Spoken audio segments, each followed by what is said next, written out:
Good morning, everyone. Thank you for coming. Yeah. So what I'm intending to, it's a sort of two-part thing, really. I mean, I was born and brought up in Clapton, and what I want to do is to sort of just walk around this area that I knew very well, and talk about what it was like there, or some of the things that were here then, but also just to say a bit about history of Clapton itself and the way it grew up, and more general history of the place. And I thought we'd start here, because this is one of the oldest houses that are still, or buildings still going in Clapton, the Bishopwood Almshouses, um, which I think is in the early 1630s. It was built by Bishop of somewhere or other, Lichfield, and that. Yeah, yeah, that's right. As almshouses for 10 people, and it grew over the years a bit, not much, but it grew a bit, and it was taken over by Hackney Council one time. It's now, of course, private property, now private development.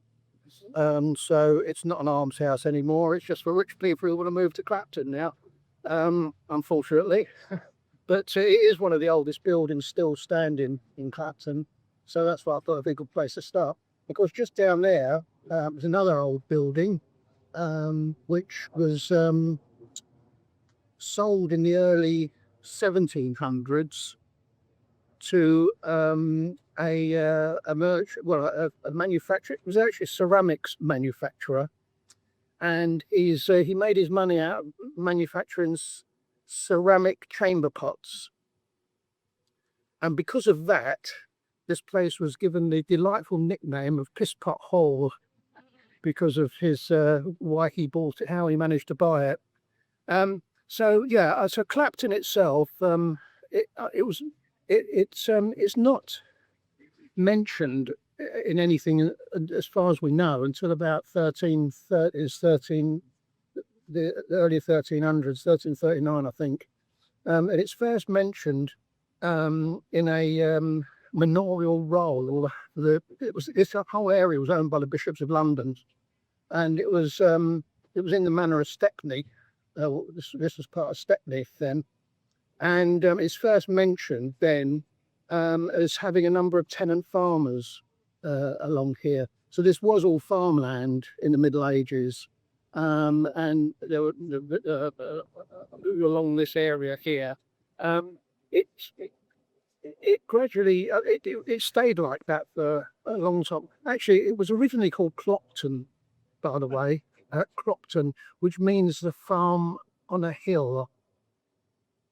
And the hill, it's thought that this was because this was uphill, because the road leads down to the marshes, so it was uphill to here. So it was the farm on the hill was how it got its name. And the farm on the hill, the road up here was called Pond Lane. It was a little trackway that ran up from the marshes up to here, which is now Millfields Road.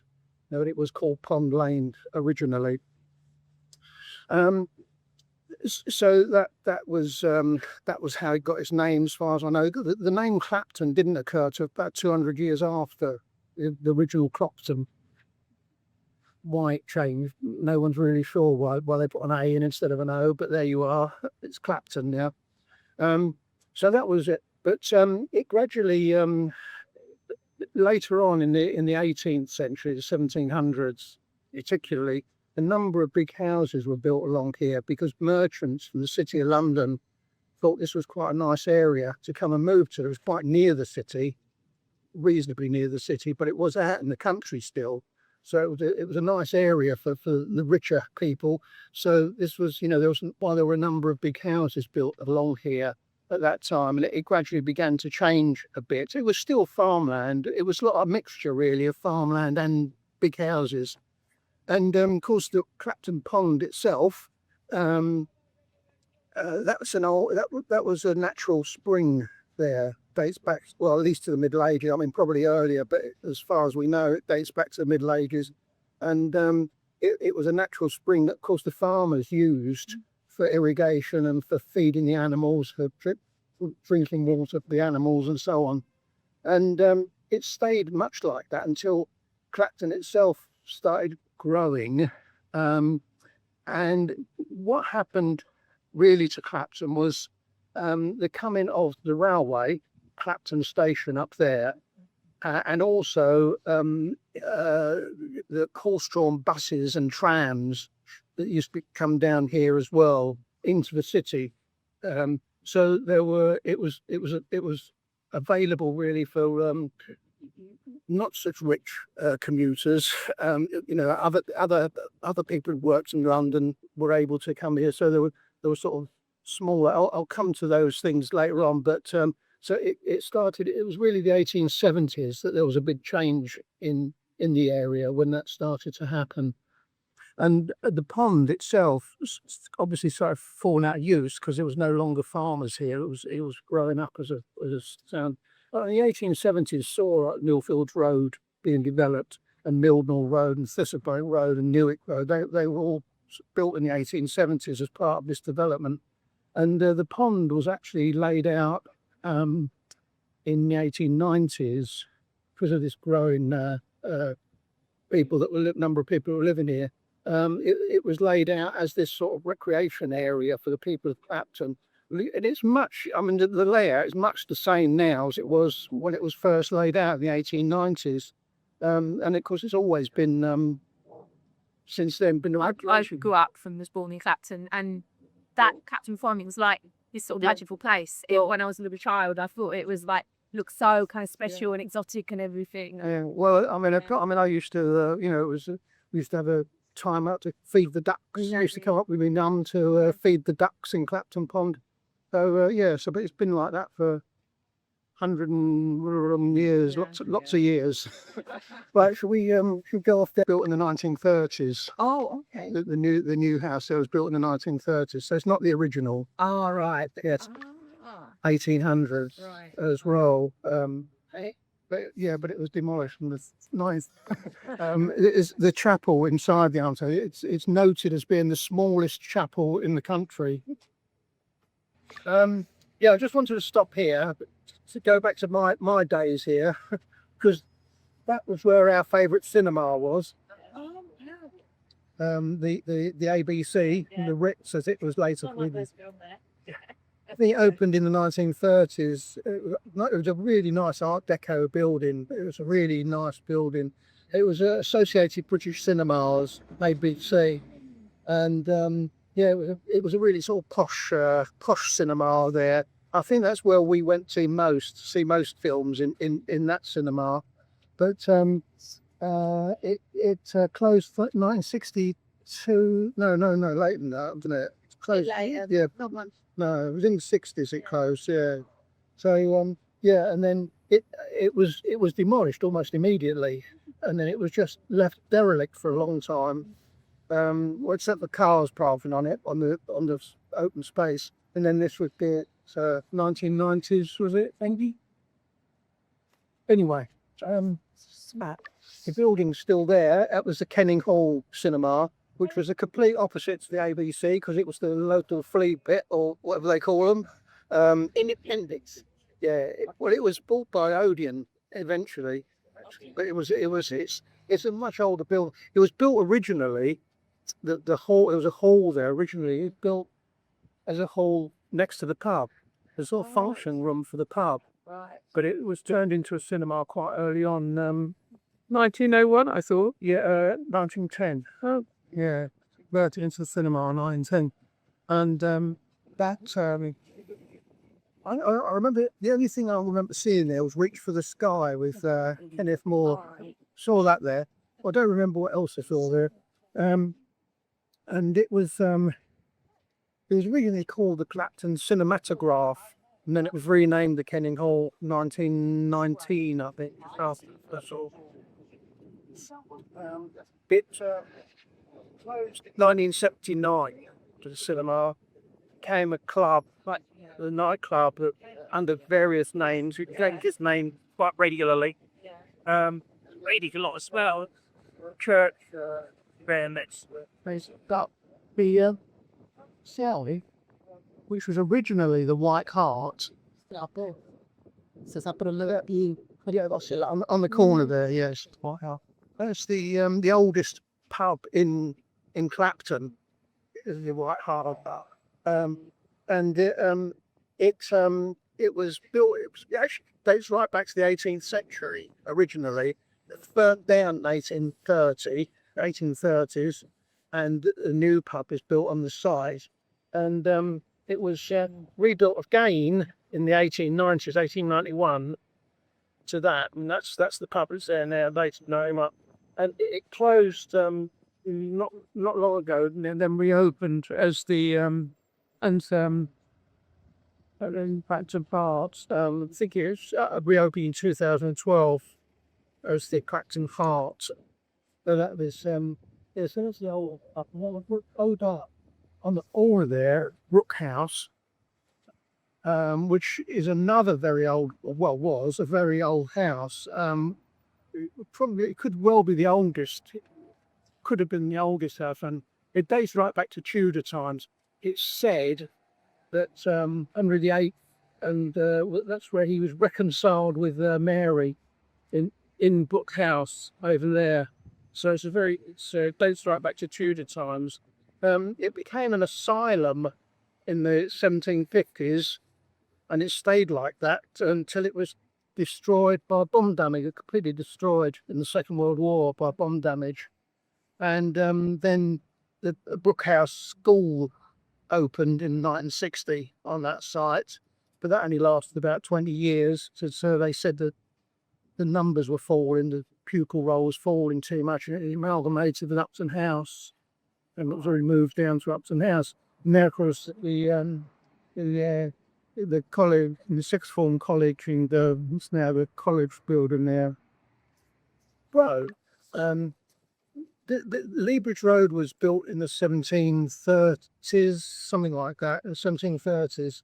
And before that, there was just it was just a farm track down there, and it led to the River Lee, where there was a ferry. So you had to get the ferry across the River Lee down there. But then in the 1730s, because the area was growing a bit, they decided it was a good idea to build a bridge over the river, and to go with that, they built the road as well. You know, a proper road down there. So that was like the 1730s. Leebridge Road was built down there. It was Captain Federation Synagogue, and built that in 1931. And it was a really nice building. It had really good building. It was really active vandalism, pulling it down. When they did there long after I left. 90s, I think. Yeah, something. Well, no, I think it was the early 2000s. It was, Oh, maybe. And all this were built on the site. But it was real, and it was a really nice building. Leebridge Road there. There was actually called Millfield Lane. Yeah, I mean, Leebridge Road. It was originally called Millfield Lane, and went down to River Lee, and where there was a ferry that took you across to the other side, and it was by the 1750s. I mean, although the area was still a lot of farmland and everything, as I said, there were some of these big houses, and there were more and more people starting to live around here. So they decided to build a bridge over the River Lee, and they built the road, the Leebridge Road, and changed the name to Leebridge Road because of that. Down there, so that was the original. Leebridge Road was built in 1750, and Leebridge itself was built in 1750. It was a wooden bridge originally, and there was a toll for going over it, which the lord of the manor collected because it was his bridge, his land. So he collected a toll if you did for going over it. The bridge itself wasn't very, it wasn't high enough really, because a lot of the barges had the sort of tall masts and things. They couldn't actually get under it, so it didn't last very long, the original bridge. And that was the wooden bridge. The iron bridge was built in 1820, a brand new bridge to give clearance for the barges. And then, of course, it was all rebuilt again in the 1990s, I think. The new bridge dated back to the 1990s. But I knew it when it was the old iron bridge there. We used to go to the fair on the Millfields there. I'd say something about Millfields itself while we're here. Yep. I would like to walk across there, but obviously, as the name suggests, there was a mill there on the site on Millfields in Middle Ages. Not sure when it. I mean, I don't think anyone's sure when it actually started, but it dates right back to the Middle Ages there, and because before Leebridge Road came, when it was just the track, and it's all just one big field, Millfields. Because when Leebridge Road came and split it, it became North Millfields and South Millfields, which I think it still is today, isn't it, really? I mean, I knew it as North Millfields and South Millfields. I know back when I lived here, I don't know if it still is known like that. Yeah, so that was Leebridge Road, but before that, it was just Millfields because for the more. It was an interesting sort of land because it was it dated right back to Saxon times when the local farmers or people had rights to the common land. It was sort of like common land, and they had rights to graze their animals and to grow crops on it. And because of this, it dated right back to Saxon times. It stopped any development. People did try, especially the Lord of the Manor, did try and develop it, build houses, that sort of thing, to property development and that. But they weren't able to because this common land, and it was upheld in court. They couldn't build on it. It was still, even though by the mid-19th century there weren't any farmers really, or not many, and it wasn't used for that. It was just open land, but it still couldn't be built on because of these rights still existing, and it was just used really for sports, and could play football, cricket over there, and that sort of thing. So it was like that, with nothing being built. It was just open land, and then in the 1870s and 1880s, a couple of acts of parliament, which the land was sold to the Metropolitan Board of Works, who took it over and sort of finished forever the idea that it could be developed. They owned it, and they weren't going to allow that, and it was turned into the recreation ground that we know it as today. For public use, saved for public use, as it is now, and it was laid out as it is now with the sort of paths across and various ways cut up in 1884, and it's been like that ever since. Really, I mean there have been some changes, but basically it's the same as it was laid out then, and there were some. Things like the playground, like on North Millfield, the swings, as we used to call them, was one of my highlights during the summer. Mum said, "Let's go over the swings." Used to go over there, and of course there was the we'll go past it. Stop swinging. Stop. The tennis courts and the what was then putting green, which I remember, the putting green there. That was laid out there. So all that was done then, and of course it's lasted ever since, really, as this open area. And there was a famous battle at that point there between Vikings and Saxons. Yeah, and it was before my time. But yeah, I mean, like I said before, the development started in the 1870s with the coming of the railway station and the buses and tramways, and it's all spread down from Clapton Pond down to Millfields, down this way, Mildenhall and Newick Rose and Fletching and all those sort of 1870s, 80s, 90s. It gradually sort of carried on down there, and then all the way down to the marshes, really, down Millfields Road. Well, on one side of the road down to the marshes, and the roads off there. I'll say something a bit more about the development of Chatsworth Road and that when we get round there.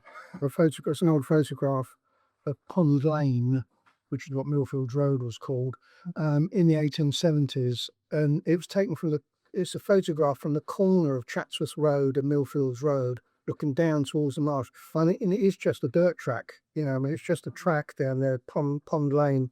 And there's another one I've got, sort of like taken down Powerscroft Road as well, from the same era, and that's the same. You know, it's just a little track leading down that way. Originally that was the idea, but we're doing it because this is Millfields, as you know. On here, there were prefabs on here, not on this. On the other three sides of this, there were prefabs. This bit didn't have any prefabs. This side, it was all because they've gone back to nature now, haven't they? I mean, all of this was always beautifully cut, and I remember. I have to say that this part where we are now, and for a bit, is my nostalgia, because this is actually where I was born and brought up down here. So this is just my memories now for a bit.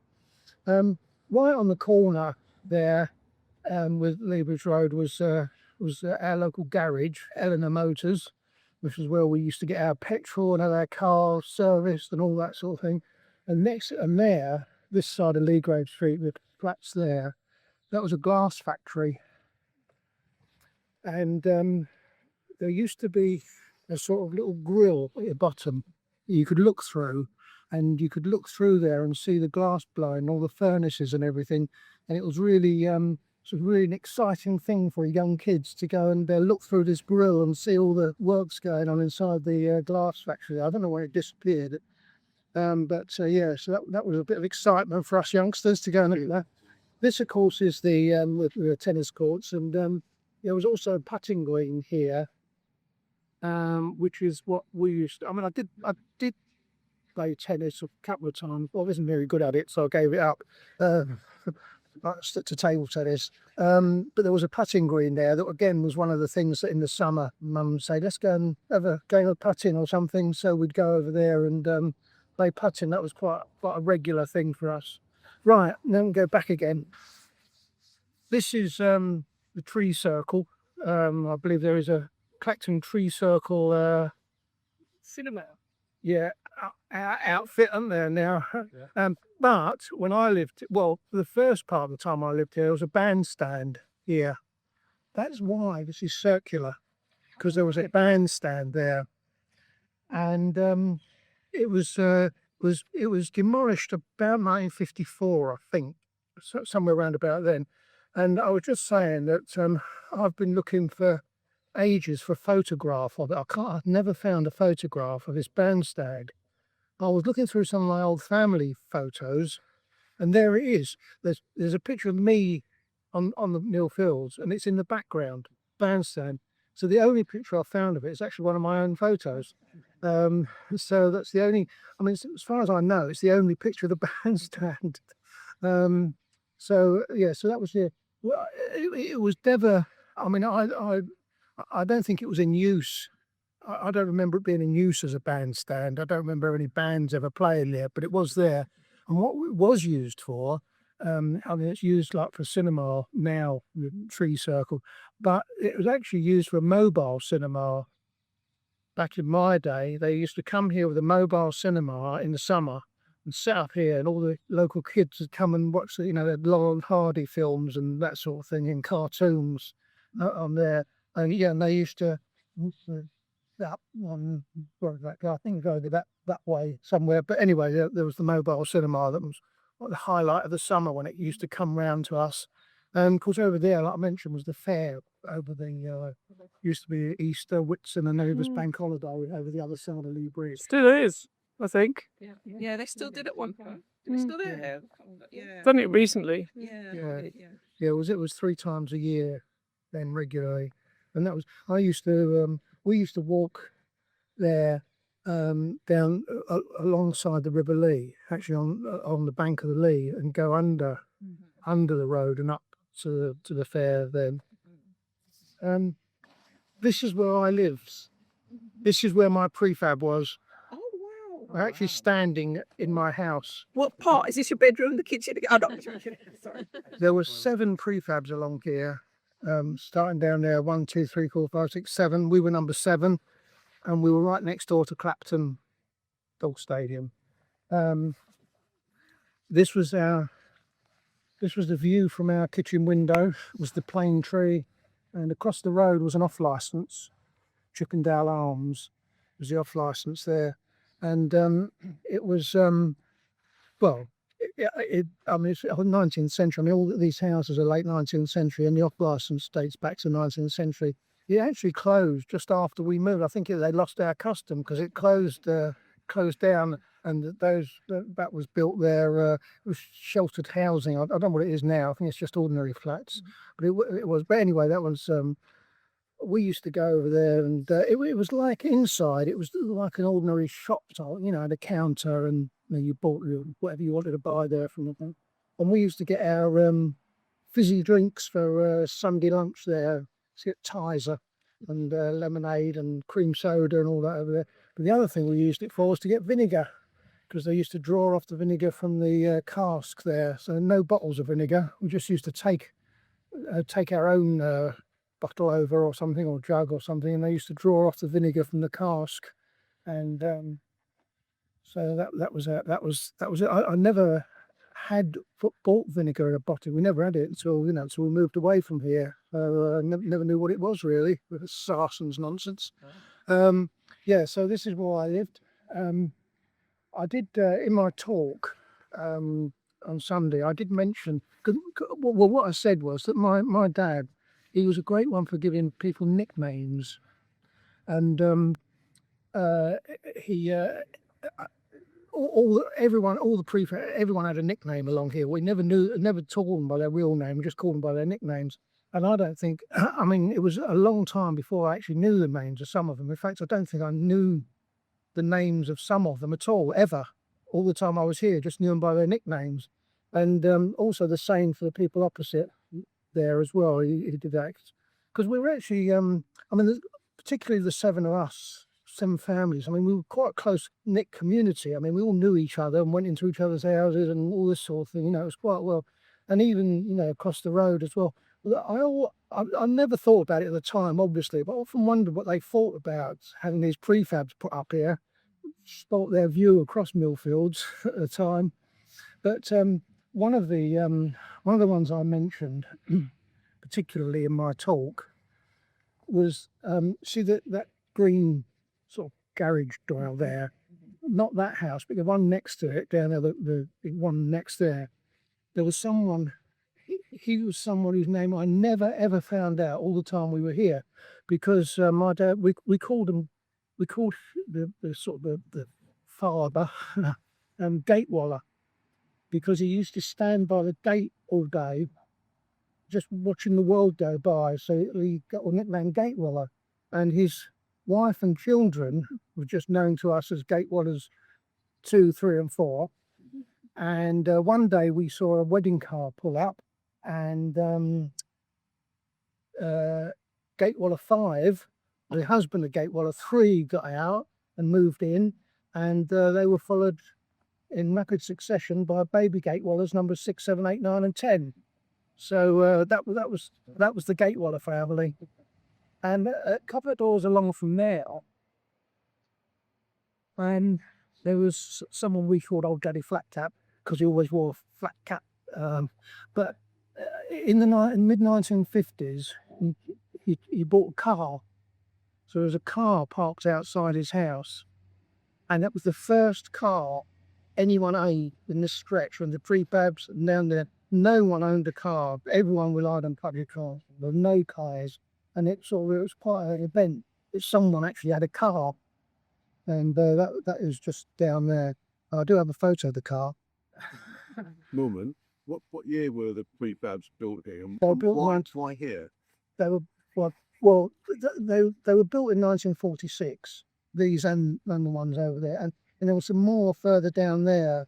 There was a full site down there, Pedro Street. Down that part. There was some prefabs built down there because there was a bomb site here. They were built. They were built to sort of ease the housing crisis in East London at the time because of the bomb damage, and also just the general need to clear away the slums at the East End, just after the war and new start and all the rest of it. So they put these prefabs up because they were quick and easy to build. Prefab stands for prefabricated building. So they were actually built in a factory and then brought down here and just put together in kit style on site. So they were quick and easy to build. They were never intended to last more than 10 years. That was what they were intended to.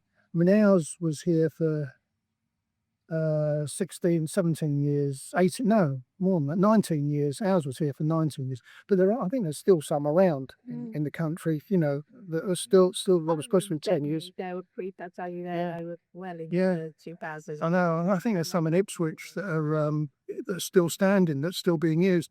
But I mean, when you think about it, I mean, because obviously I never thought about it at the time. I never thought to ask my mum and dad and all that sort of. But I mean, the prefabs were really something special in a way, because they had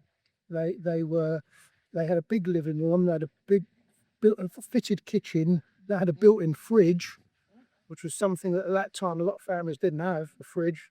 They had a roomy larder and a cooker and everything, and a sink, hot cold running water, and a boiler with a wringer attached to doing the washing.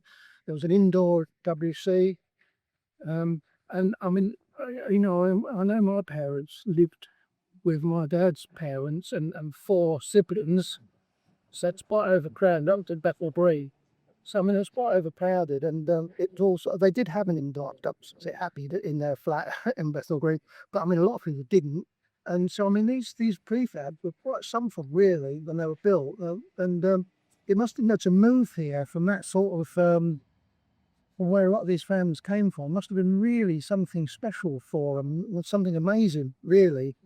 And I know because I do, this talk that I give. I mean, I give this talk sort of a different version a bit because people don't know Hackney as well because I give it sort of in other places. But I concentrate on just growing up in the 50s and 60s really and what them prefab. And I mean, after every talk, some people say to me, "Oh, I was born and brought up in a prefab. I lived in the prefab. They were wonderful." And other people say, "Oh, my friend was in a prefab, and we were very envious of them living in the prefab." I mean, they were really something, And I obviously never thought about it at the time, but yeah. So yeah. So the other thing is that I've got a nice photo, which I did use in the talk, of my dad standing in the side garden here because that was another thing. They had a big garden as well. I mean, it was a really quite big garden there, as well as actually living on a field. We had a big garden. But I've got there was a front garden, big back garden, and sort of a side bit as well. And I've got a photo of my dad standing in the garden here with the Greyhound Stadium because this was all Captain Greyhound Stadium along there. Whitey, did he? So the racing nights was Thursday and Saturday nights. So we certainly knew all about it on Thursday and Saturday night because we lived here and the stadium was just there. The main entrance to the stadium was there on the corner, just there. So you certainly know all about all the cars that come down here and the taxis and everything and people walking down here from the bus stops and everything. And then of course the noise from the, you could be every race, the cheering and everything. So that was the stadium itself dated, well, sort of dates back to 1898. It was originally a football ground. It's where Clapton Orient played originally, or not originally, quite soon after they were founded. They played there. It was that was their ground. And in 1927, the Greyhound wasn't the GRA, it was another organisation. It was whoever run Greyhounds in those days. 1927, they bought a share of it, and because Greyhound racing was just coming into this country then, and they opened this up as a Greyhound Stadium in 1928. It was the 4th Greyhound Stadium in London, Clapton, and they spent about £80,000, which in those days was a lot of money. They did refurbishing the whole stadium and everything, but because they put so much money into it, they sort of took sole possession of it and booted the football club out, and they moved off to a stadium at Leebridge. which was just in Leighton, just on the other side of the border, and became Leighton Orient. And then they moved to Brisbane Road later on, where they are now.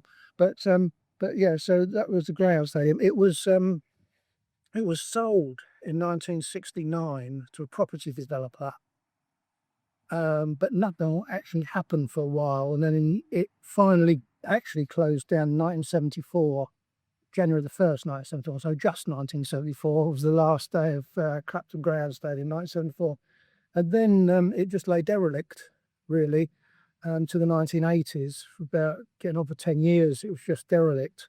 And then they built the housing estate that's there now, in the 1980s, in that size. That's that one.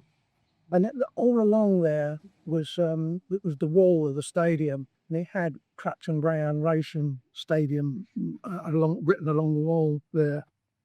Over on that corner there, that's been down there, and on that corner there was another off licence when I lived here called the Fairfield, and that was knocked down in the early 1960s. And the Nye Bevan estate was built there. And then goes further down, going down towards the marshes. There's the marshes down there. Was the power station was built in 1901, which was I think it's said to be the biggest, the most powerful power station in the country at the time, and the waste station there. As a complex, it's supposed to be the biggest and most powerful in the country at the time.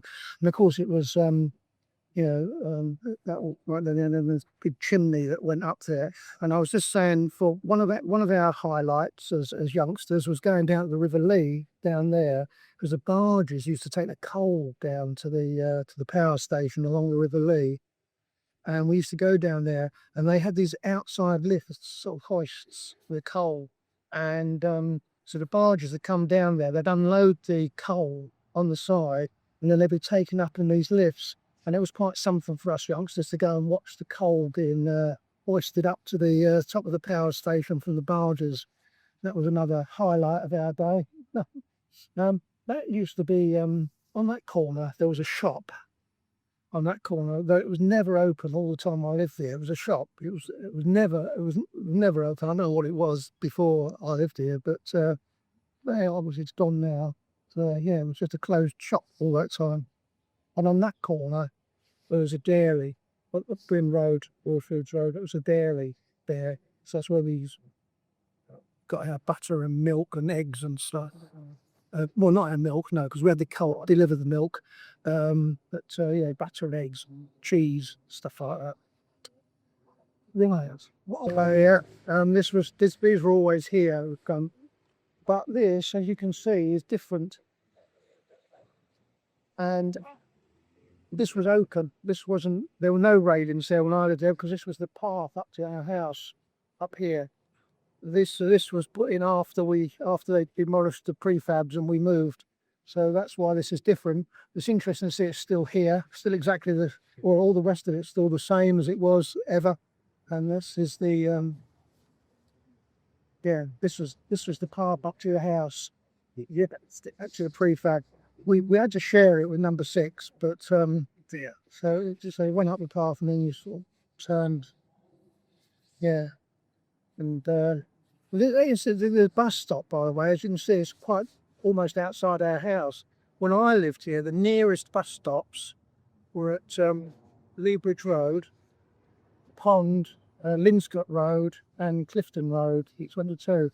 There was no bus down here, so you had to walk some distance just to get to the bus. Now, of course, it's right outside the house. It would have been different. There's a block of flats here in this Victorian road.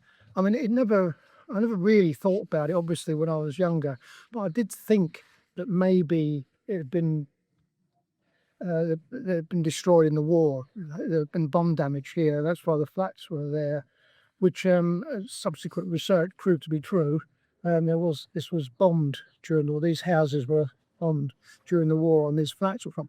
They must have been put up quite quickly after the war, because I don't remember a bomb site here, and I only remember these flats there, so it must have been done quite quickly after the war. but it was these houses along here were destroyed. Road, obviously. This block of flats behind, when I lived here, first of all, it was a bomb site.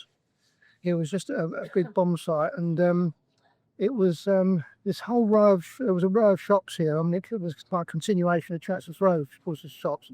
Actually, it went on down there. I mean, they're houses now. My best friend lived down there in a grocery shop. It's just a house now. But anyway, this was a bomb site, and it was obviously there were a lot of bombs in Hackney. I mean, it was quite being in the East End. But this bomb particularly, it was a doodlebug that destroyed it in 1944, and it caused 80 deaths here on this site, and it was the worst disaster in Hackney. Was this. So when I came here, it was a bomb site. When I was born, the day I was due to be born, my brother, who went to school Rushmore up there, he used to come home. He used to cut across the bomb site, and of course kids used to play on the bomb site, even though it was really dangerous. But they used to, and he actually fell down while he was over there and cut his leg. And when this was on the day I was due to be born. He cut his leg, and he managed to get home. But when he got to home, my mum saw him. She thought his leg was just hanging on by a bit of skin at the back of his knee, and she didn't really know what to do because, of course, we didn't have a phone at home. I mean, most people didn't have phones at home then. Didn't have mobile phones, didn't have home phones then. And she rushed out in the street and sort of waved down this lorry that was coming along, and she took the lorry driver into the house. And as soon as he saw John, he sort of carried him out, put him in his lorry, and drove him off to Hackney Hospital. And I suppose with all that going on, my mum forgot about giving birth to me, and I wasn't born until 4 days later. John, my brother John, was still in the hospital at the time, and the nurse told him he had a new baby brother. But I'm told he wasn't very impressed because he just wanted to go home. But anyway, we did, after a few days, we did all go home. But yeah, so this was, and then in the I'm not sure exactly when it would have, I must have been about 8 or 9. So it'd been what, 55, 56, something like that. They cleared this site. The diggers moved in, and I remember coming home because I used to come home from lunch from school home, and because it was very exciting. All these diggers here and bulldozers and stuff on the site, and I stopped to watch it. And I think my mum must have been really worried about what happened to me because I didn't, I sort of. I stood here for a long time watching this. So, I mean, she would have been expecting me home, and, having to cross Chatsworth Road and all that, it might have been quite worrying for her, but I never thought about it, obviously, at the time. But it was quite exciting seeing all that. And then, of course, these flats were built on there. So from about 55, 56 onwards, it was like this cool building over there. That was, it was... that was opened in I think it was 1870s. It was when this area started to grow that was opened originally, Congregational Church, and now it's it closed in the 1950s, I think, and it was I don't think it was in use for a while, and now of course it's a Methodist church. It was reopened in later on, about 1960 or something, as the Methodist church. But yeah, and our hairdresser was over there because they're all houses now. They were all shops as well, and down there were all shops as well. There, a lot of the houses down there. Not the first bit were houses. I think you can probably see where the shops were. I used to go up the road there, which isn't there anymore. No, Rushmore Crescent, it was called. This Rushmore here, over there. And it was opposite Lockhurst Street, straight on to Rushmore Crescent. And there used to be, well, it was a crescent. It went round, and it was round the old Rushmore School, which was knocked down in the 90s, I think, 1990s, wasn't it? And the new one built there. yeah. So the whole road completely went for building the new school and the houses. I mean, there were houses down there, so they all went. People had to move out of their house for the new school. Yeah. Now that Chatsworth Tyre Service, which I think closed about 2010 or something, wasn't it? It was about then. That was the last shop open that I knew. It was Chatsworth Tyre Service when I lived here. Yeah. So that was I remember that from for that was the last shop that was still open, and they sort of still said it has been derelict, has been unused ever since then. Yeah, but it was yeah. I mean, obviously there were lots of tyres outside, all that sort of thing when I lived here. Yeah, we used to use it. On the Brian Water, he's listed. Yeah, I know Brian. And he died this year. Oh, did he? Yeah, he's been like 6 months ago. He lived. Yeah, I know. Big fucked and all this. Yeah, I know Brian quite well. Yeah, I was like involved with. And there's another road that's been shut off because that was the junior school. Of course, when I went to the junior school, I used to go up Rushmore Crescent. When I went to the infant school, I used to go up Rushmore Road to get there. Can't do that now either. So that's another road that's been shut off there. Well, because the infant school is still the same school in refurbishment. The infant school's the same. The junior school, of course, is completely new now. Mash. I make the sun down in. This was our pile mash shop. It was the only takeaway we had in those days, and used to bring your own basin and jug along. And they used to put the pies in the basin and the liquor in the jug and take it home. Or you could sit in. I mean, it was a real old-fashioned, with the marble top tables and the tiles and everything. But this was it. This was the best shop in Chatsworth Road. Well, this and one just cut 3 doors down was the Ulysses Fruit Shop. And so, and the funny thing was that when I was doing my book, which was 2013. I mean, this was all covered up. This was a Chinese restaurant then. Yeah. And it closed just about the time I was doing some research on my book, because I came back to the area, just to check animals. And they'd stripped off the front. And you could see, I mean, there was actually much more. You could see the whole of the Tom's front window. They stripped away the Chinese restaurant. And you could see the whole of the front as it was, which was quite lucky because he took a photo of it.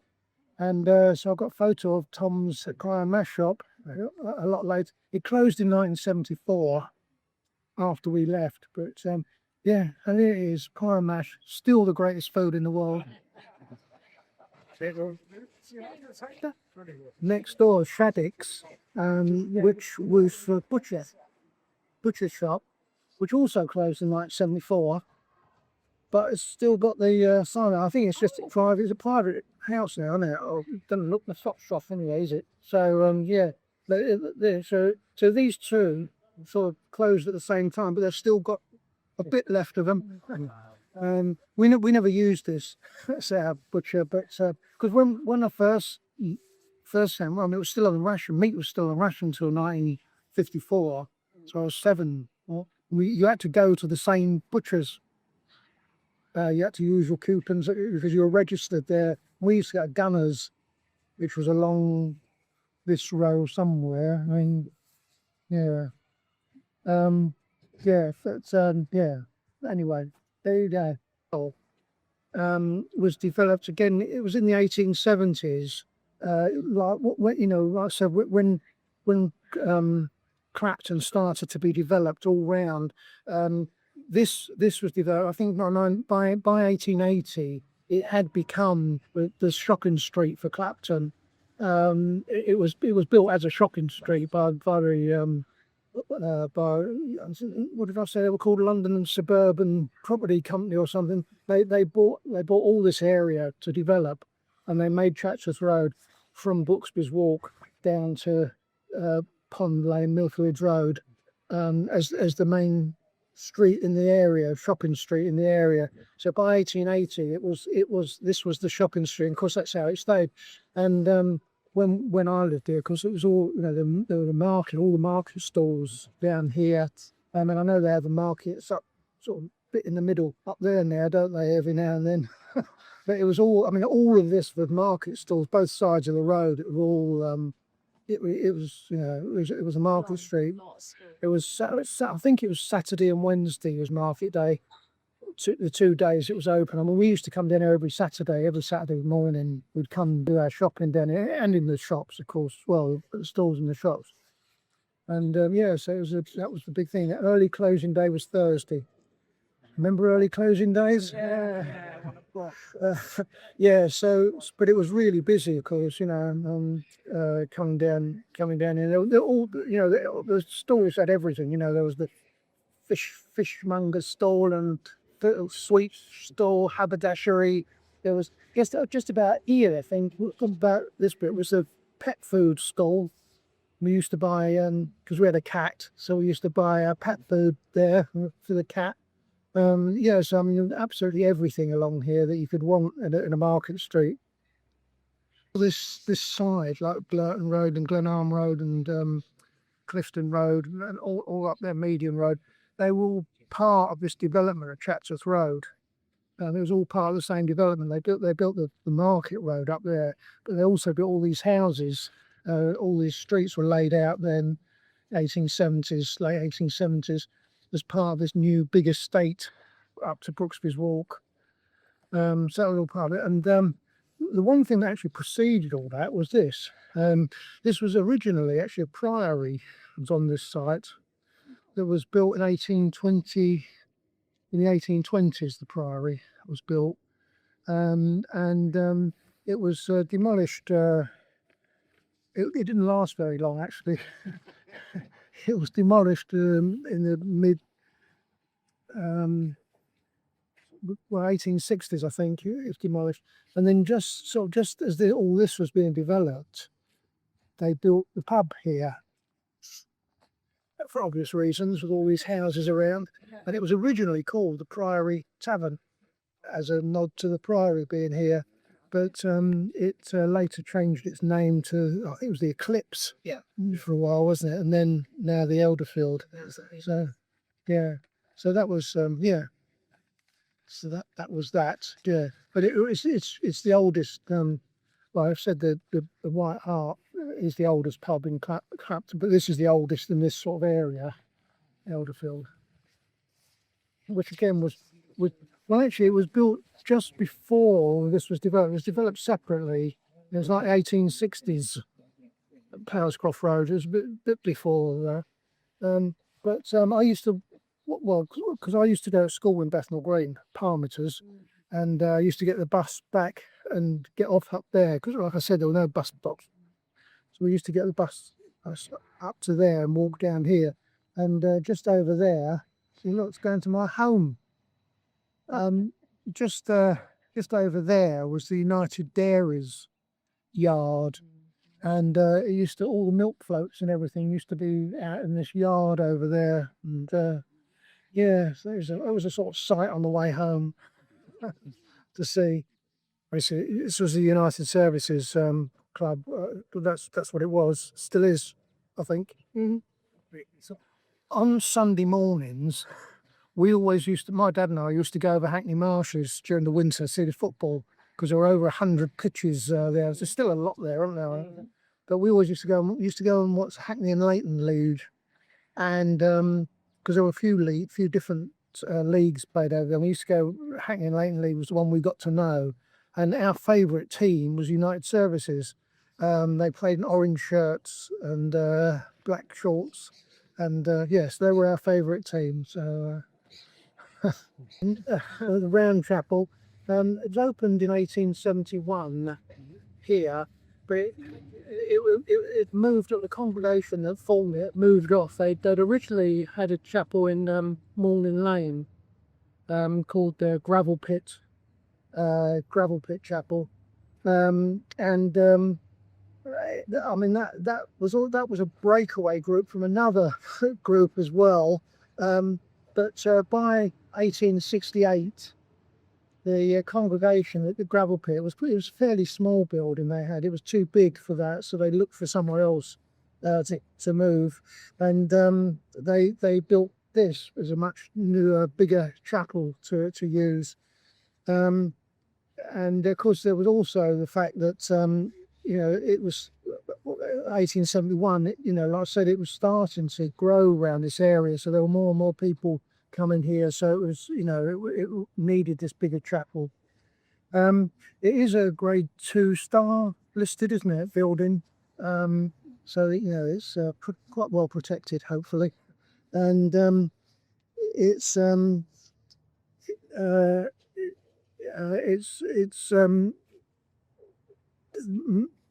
just down there is the Power United Reformed Church as well, just along there, which is now it originally was the Sunday school for the round chapels, just down there. Another offshoot of this was the Glyn Road mission in Glyn Road, which we sort of nearly at, and that was built in 1892. It's a little bit of relief because like this area was, like I say, was growing, especially around that area. So that was built as a sort of relief chapel, really. They got down the Glyn Road. It was it closed just before the war and was bombed during the war, but it was replaced in 1952 by a new hall, which I know very well because that's where we had the coronation celebrations in 1953. It was our local coronation celebrations. We had our tea there and coronation tea and all sort of events going on during the day. So I knew that very well. But I hadn't been in here until about 10 years ago. I never went on it. But yeah, so I think that's about it, really.